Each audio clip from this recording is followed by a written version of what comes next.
biashara. Na mimi leo nitawashauri kwamba katika mambo yetu yote ambayo tunayafanya, katika jitihada zetu zote ambazo tunaweza kuzifanya za utafutaji wa fedha, tuwe wajasiriamali na sio wafanyabiashara. Kwa nini nasema hivi?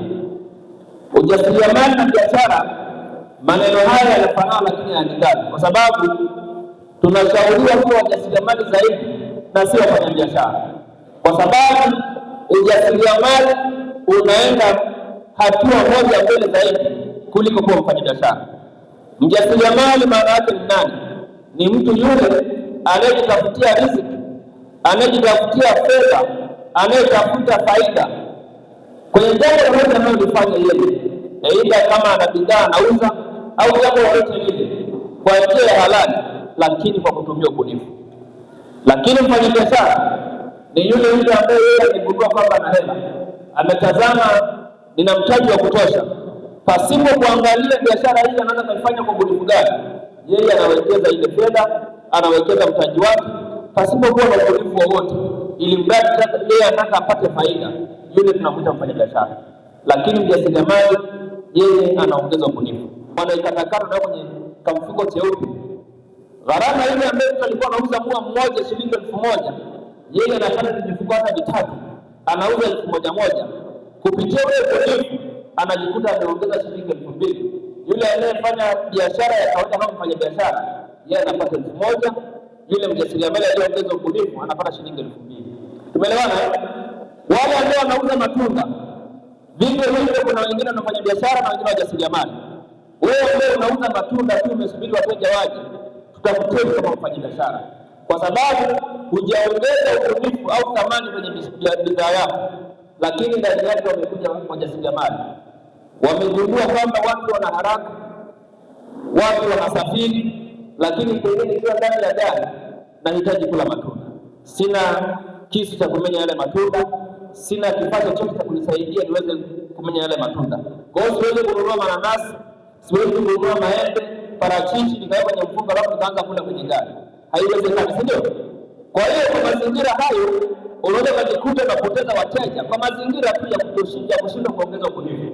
Ndani yake wamekuja wajasiriamali ambao wanaongeza ubunifu, anayaandaa matunda yote, anaweka kwenye takeaway. Ukienda ukiwa na haraka, unatoa hela yako, unaondoka na matunda yako. Wale tunawaita ni wajasiriamali, wanapata faida zaidi ya wafanyabiashara. Kwa hiyo kwa mantiki na mifano hiyo miwili, na washauri kama vijana wenzao, kama unawaza kuwa mtafutaji, jikite zaidi kwenye ujasiriamali. Ongeze dhana ya kwamba mjasiriamali ni mfanyabiashara mdogo mdogo. Hiyo sio dhana kamili. Leo hii tukiulizana hapa, mjasiriamali mtu gani? Tutasikia mjasiriamali ni mfanyabiashara mdogo mdogo. Tumezoea kuona wale wanaotembea na nyanya, tumezoea kuona wanaotembea na mboga mboga mtaani, tunawaita wajasiriamali kwa sababu mitaji yao ni midogo. Hapana. Tafsiri ya ujasiriamali na biashara hatuipimi kwenye mtaji.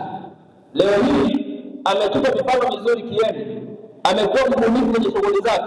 Huyu tunamwita mjasiriamali, si mfanyabiashara, kwa sababu ndani ya bidhaa zake ameongeza ubunifu mpaka kutengenezea bodi la Kongo, ambapo kwa kipindi cha nyuma hivi vitu kwa mkoa wa Singida havikuwepo. Mpigieni makofi. Sasa nimalizie dakika 4 kwa kuwauliza maswali mawili na baadaye niyajibu. Swali la kwanza, wewe kama kijana wa Mkalama, fedha zako huwa zinaenda wapi? Tuachane na wale ambao bado pengine hawajawa na uwezo wa kujitafutia riziki.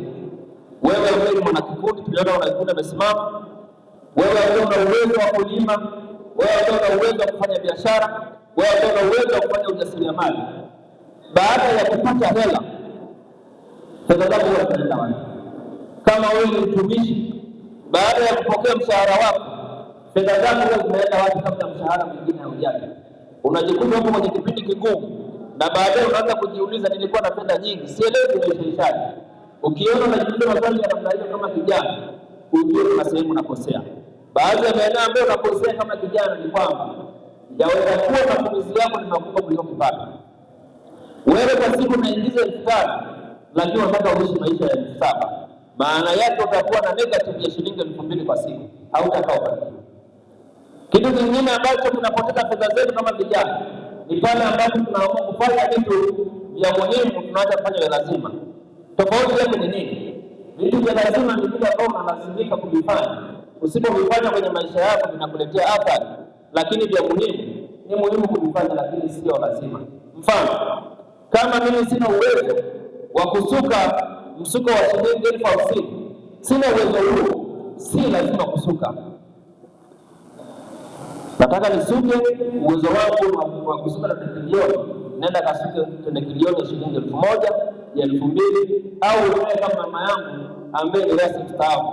Unaweza kufikiri kwa nini amenyoa? Si kana kwamba hana hela, lakini ameona pengine kwake kusuka msuko wa shilingi 50,000 sio lazima.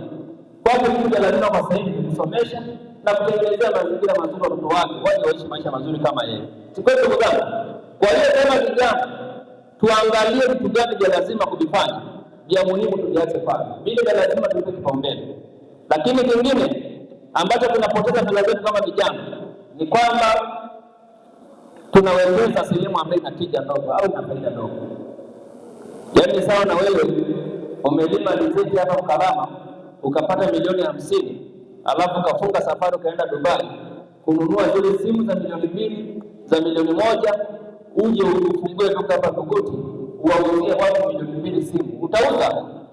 Baada ya hapo utakopwa, baada ya hapo utashangaa bidhaa zinaendelea kupotea.